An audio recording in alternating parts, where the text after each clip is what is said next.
Maglakad ng malayo sa initan, handang tumawid sa ilog at mabasa para makapunta sa aming pagtataniman. Kaya naman samahan niyo kami sa ganap namin ngayong araw.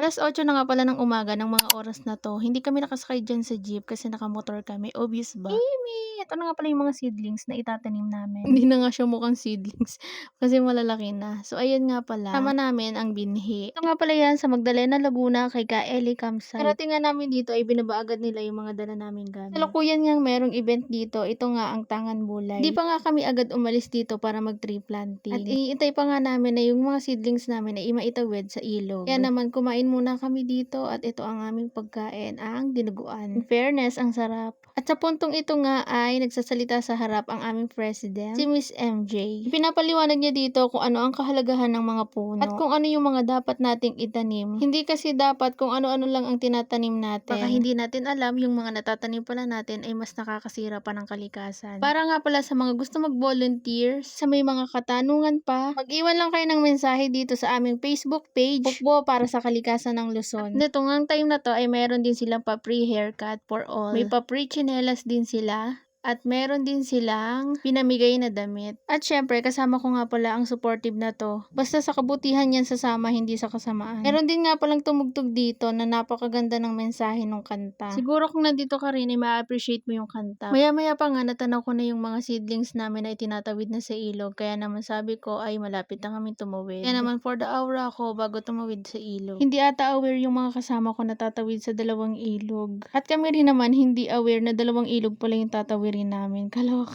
Pero alam kong tatawid sa ilog talaga pero hindi ko akalain na mataas pala yung tubig. Lahat nga ng kasama ko ay reading lumusong sa tubig. Oo, walang KJ dito kahit ano pa mang suot mo dyan. Kaya pag nag-volunteer ka, dapat aware ka sa mga mangyayari. Meron at meron talagang mga gantong ganap. Bago nga kami makarating sa pangalawang ilog, naglakad pa rin kami ng medyo mahaba. Hindi naman siya totally mahaba pero mainit kasi. Pero buti na lang talaga mainit kasi kung maulan ay mahihirapan talaga kami tumawid sa ilog niyan. For the go nga tong president namin, nakayapak pa. Diba? For the go lang. Go for the goals, baga ganun. Halos lahat nga ng mga nakasama ko ngayon ay mga nakasama ko na rin nung nakaraang tree planting. O diba? Ang active namin. Siguro talaga ganun pag mabubuting tao. Hoy, gumanon. At nandito na nga pala kami sa pangalawang ilog kaya naman ready na rin kami para tumawid. Guys, kung napapanood niyo yung video ko ngayon, shoutout ko kayo. Huy!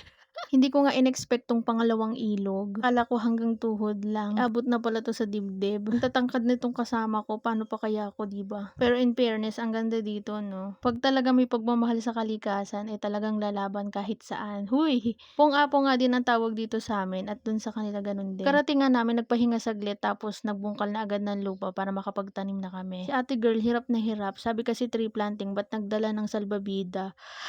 Salbabida? Ang lahat nga ay may kanya-kanya ng pwesto para sa pagtatanim. Galit-galit muna kami for today's ganap kasi hindi naman pwedeng lapit-lapit yung pagtatanim namin. Baka mag-away yung mga punong itinatanim namin. Shout out nga pala dito sa Pamilya B. Oy, ang cute naman ni baby girl for the tanim. Ang cute lang talaga ng bonding nila, no? Iwas din sa gadgets ang mga babies. Shout out din sa napakasipag namin president. Buti na lang talaga na tanim namin agad lahat bago umulan. At nakabalik kami kagad sa campsite bago tumaas ang tubig. Eto nga kasama ko ay gutom. Huy, lahat nga kami ay parang basang sisiw dahil naulanan kami na arawan. Pero okay lang yon. Kasi mas masarap sa pakiramdam yung gumawa ng kabutihan. Kita-kits sa next tree planting. Hanggang dito na lang. Salamat sa panonood, bukas ulit.